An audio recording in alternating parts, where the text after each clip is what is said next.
When making a list of my all-time favorite games, you'd probably expect Ultra Kill to be on the list, since I've dedicated an entire channel to this silly little game. You'd be right in assuming that I enjoy this game a lot. Maybe a little bit too much at times. Ultra Kill is an incredible game that I enjoy a great amount, but it's not one of my absolute favorite games. Sure, it's up there with a bunch of other games like Terraria, and Splatoon, and Celeste, and so on and so forth. But this video is about my top 5 favorite games, and why I think that they're so good. Going backwards from 5th to 1st for that sweet YouTube retention, insert subscribe plug here. My 5th favorite game of all time, it's gotta be Bloons.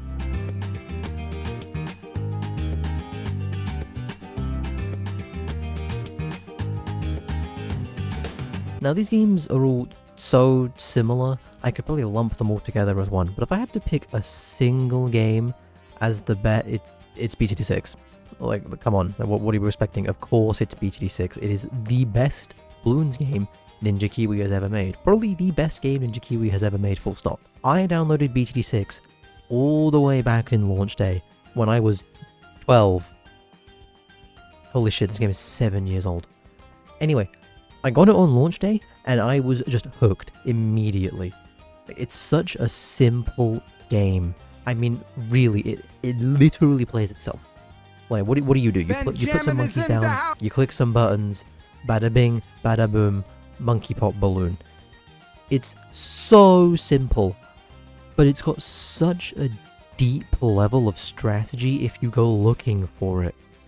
I mean, there are so many towers in this game, and every tower has 15 unique upgrades, not to mention the cross-pathing you can do with every tower and every upgrade. There are so many synergies, there are so many interactions to learn. There's such a wide range of difficulties, maps, unique game modes, and this isn't even mentioning all the heroes and all the powers and all the knowledge trees. And all of this was in version 1.0. And the game is on version, like 50? 47, I think, at time of recording this video. The amount of content in the stupid little monkey game is ridiculous. And I've been playing it on my own or with friends on and off for about 7 years now. And I can still find stupid bullshit like this to pull off. I mean, seriously, what is this? I discovered this like 5 years ago and it's still in the game. I'm convinced this is a feature. You can go from haphazardly throwing down a bunch of random low-level towers and somehow beating hard mode, to carefully planning and executing a specific strategy you've designed to beat the game's toughest challenges. Or you can be like me and hop in a random game on a random chimps level and just bullshit a strategy that barely works with $6 left and say that it was all planned from the start. I love Bloons. Because I've always loved Bloons. I watched old BTD Battles videos on YouTube before I even had a phone, and then when I did get a phone, the first thing I did was download Battles. Battles 2, that was a disappointment, we don't talk about that. BTD6, stupid monkey game, has, I think, rightfully beaten out games like Deep Rock Galactic. To be fair, it was close. DRG is a very, very good game. But Bloons is the one that has ended up on my top 5 list of all time.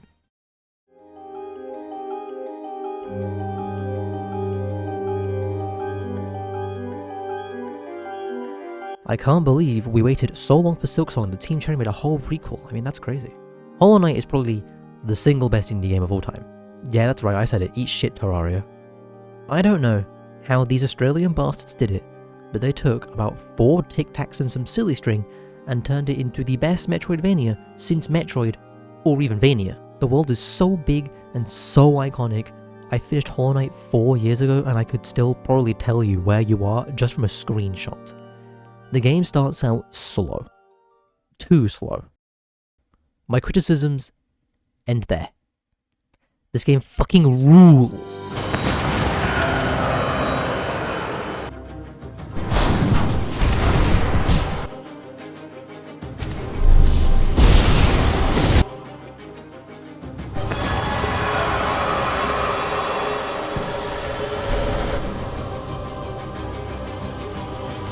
The movement feels tight and responsive, the combat hits you like a fucking train, but you can dance around the train and hit it back twice as hard. The world is huge, yet so full. There's things to find under every hidden, breakable wall, and all of it's hand-drawn. What is wrong with you? I've replayed this game dozens of times, and it never gets old.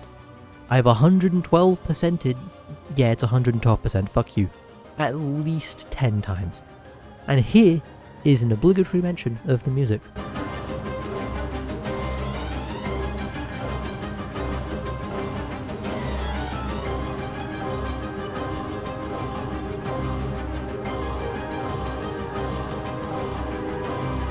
Hollow Knight has so much content, so many secrets, so much to do, and a solid 99% of it is absolutely amazing to run through, which is a level of quality that most games would wish they could hit.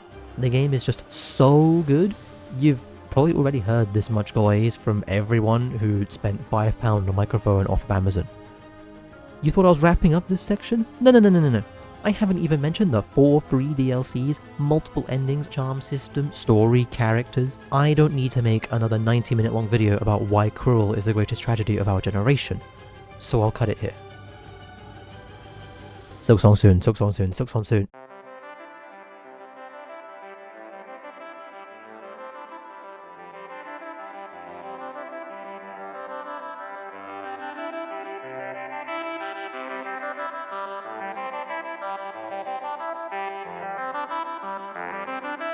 Yeah, you really surprised that Minecraft's here? Minecraft. We've all played it. If you haven't, you're lying. I see you leaving a comment.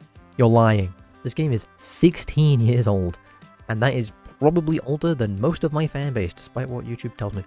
I first played it way back in 2013, and I still remember to this day, me and my dad playing the tutorial on his old PS3 and getting stuck trying to figure out how the fuck you get cobblestone. It sounds silly today, doesn't it? But back then, this wasn't common knowledge. People didn't know everything about this game. It was new, it was exciting, and it was blowing up like crazy. Countless hours were spent building random shit with my friends and my brothers. Countless more hours were spent arguing about what to build and where. Getting lost on Pocket Edition, having absolutely no fucking clue what a nether reactor core was supposed to be. Going down into caves on the hunt for that shiny blue ore, which somehow hasn't stopped feeling good after all this time. Minecraft is a game we all grew up with. Sure, it's subjectively a better game today than it was back in 2013, but that old pre-1.9 Minecraft will always hit a little bit different. I'm speaking so much about Minecraft in the past tense that you'd think it's only my favourite because I liked it as a child and I don't really play it anymore today. But that's just not true. Let's be honest, we all still pick up Minecraft in some capacity from time to time to this day. Not as much as before, sure, we've seen everything now, we know everything, we've gotten good at the game. And yet, occasionally, from time to time, you open up the game and you just make a house. And it always ends up being a good time. Oh yeah, and you can mod the shit out of it too, huh?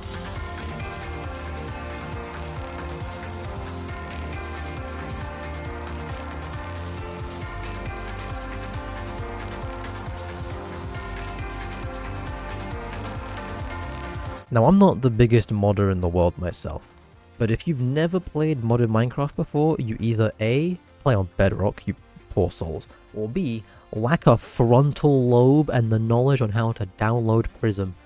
Modded Minecraft is so easy to start doing, and it's objectively fun. Sometimes it's the long-term, massive overhaul of the entire game kinda fun, like the Create mod. Sometimes it's a stupid car mod that you download because it has Mario Kart drifting in it. Most often, you'll be playing with just some shaders, maybe a resource pack or something. Even at the bare minimum, you'll have Optifine installed. But come on guys, just use Sodium instead. Back in the day, mods were these absolutely insane, totally unbalanced monsters where people just threw shit at the wall, didn't care if it stuck or if it flew right back at them. Nowadays, you'll get a much more refined experience, where modders are able to turn Minecraft into basically whatever they feel like. The amount of creativity in some of these mods is insane, and totally changes how you play Minecraft. Just throw guns in with Pixel on and see what happens. Trust me, I'll be fine. The beauty of Minecraft is you can do anything you want. And if you can't do something, you can probably download a mod that lets you do it. Some people like to complain and say that Minecraft is boring now, but it simply isn't. You're just doing it for views. We've all just played the game so much and gotten so used to it that sometimes all it takes is coming back to the game after a long break with a friend or two and just building something together to recapture that magic we once had as kids. This game is absolutely just a childhood pick though.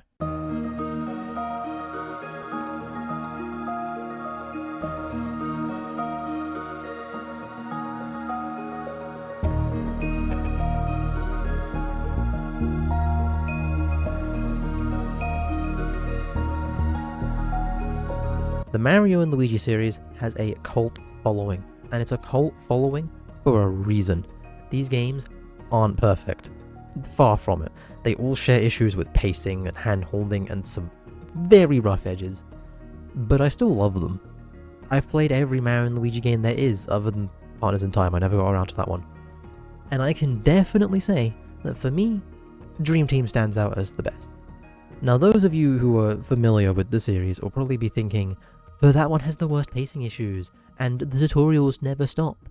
And yeah, that's true, you do have a tutorial in the very last area of the game, but I don't care. I have over 300 hours in this game from when I was younger.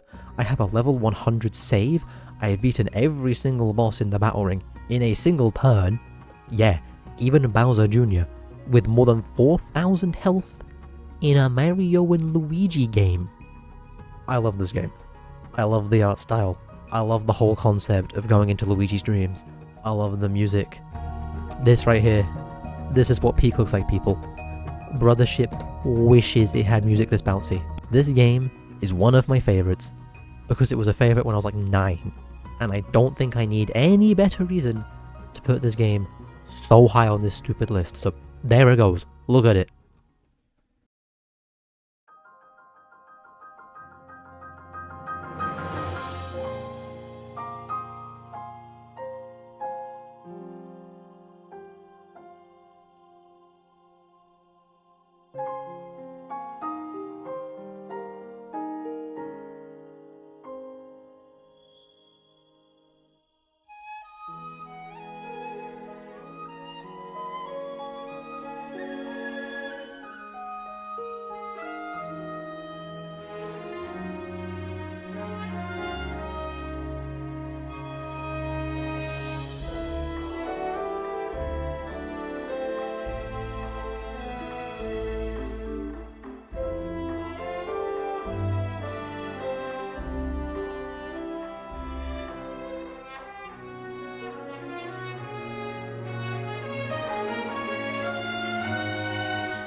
Breath of the Wild revolutionized the Zelda franchise.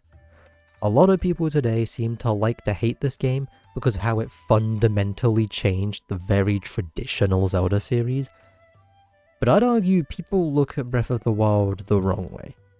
It's not a Zelda game, it's a sandbox game.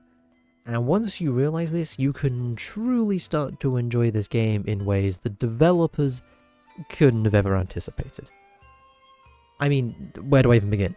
The map is huge and absolutely filled with stuff to do. I have like 700 hours in this game, and I can still just run around, discover brand new stuff absolutely everywhere. You can find new structures, new enemy camps, Koroks are fucking everywhere. So much stuff. Is most of it totally meaningless and inconsequential? Yeah. Do I care? No. Sell Me Spot is a cool little nugget of joy in the vast emptiness of the Hebra region. And yet, despite its relative emptiness, I still love the Hebra region. None of this is the real reason Breath of the Wild is my favourite game ever, though. Not the combat, although that is very fun. Not the shrines, the dungeons, the side quests. Nothing. I love how absolutely fucking broken this game is. What do I even begin with? The movement tech that's so deep, so expansive, it rivals games like Melee with just how many ridiculous and broken exploits you can use to your advantage. The amount of ways to move around the map quickly and efficiently really allow you to explore the world and experience the game however you want to. Almost like every copy of Breath of the Wild is personalized. Okay, so like this wasn't originally part of the script. I was just recording footage for the game, and suddenly I just see two Guardians shooting just nothing, right? I think they're shooting Beetle, and then one of them starts following a dude on a horse, right, as you can see here, and he's wailing on the horse guy, right? He's going crazy. And the horse guy, he doesn't care. He's tanking it. The Guardian goes straight past me. It doesn't care. It is locked in on the fucking horse. And the horseman, he's running to the distance, right? He's trying to get away, understandably. And then the Guardian just, like, runs after it. It just fucks off into the distance. It just keeps going. But then it turns around and starts coming back. And it does not give a fuck that I'm standing there. It runs into me. Does not give a fuck. It is locked in on Beetle. These two Guardians are having a standoff, and they hit each other. They actually hit each other like several times, like while getting so excited to fight Beetle. Like, look at this shit. They're just gonna smack each other. Like, teamwork is crazy. And Beetle is just tanking it like a motherfucker. He's like Senator Armstrong getting destroyed by a rider. Like, look at his power. He is the strongest character in Zelda. So I decide, okay, I'm going to pull up closer. I'm going to see what's going on. Like, how close can I get before the Guardians stop giving a fuck? And I'm just standing here, and there's one Guardian shooting a horse with no one on it, and the other Guardian shoots Beetle until suddenly, no, it just switches up and decides to try killing me. What the fuck is wrong with this game? This clip goes hard, though. Okay, back to the actual video, I guess. Don't want to interact with the weapon durability system? Simply try menu overloading and create 20 almost unbreakable weapons. Link can jump now, so why limit him to just one? Carrying a torch is so 2017. Just stick it through your head and run up a mountain. I could go on and on and on. Here is an obligatory clip of a thunderclap rush. I love how Breath of the Wild is so unapologetically broken and how you can play it however you want. As unintentional as it is, this is one of the rare cases where Nintendo's biggest franchises can be taken and played essentially however you want it. Oh, and I guess ignoring all of this stuff, the game itself is an absolute fucking masterpiece that sold 3 times more than the greatest game ever made. Fucking Ocarina of Time nerds look at this game and cry. God, what even is Ultrakill anyway? This shit is peak. So, yeah. Those are my all-time favourite games. If you think I'm stupid, feel free to leave a comment so I can ban you from my comment section in future. Outro.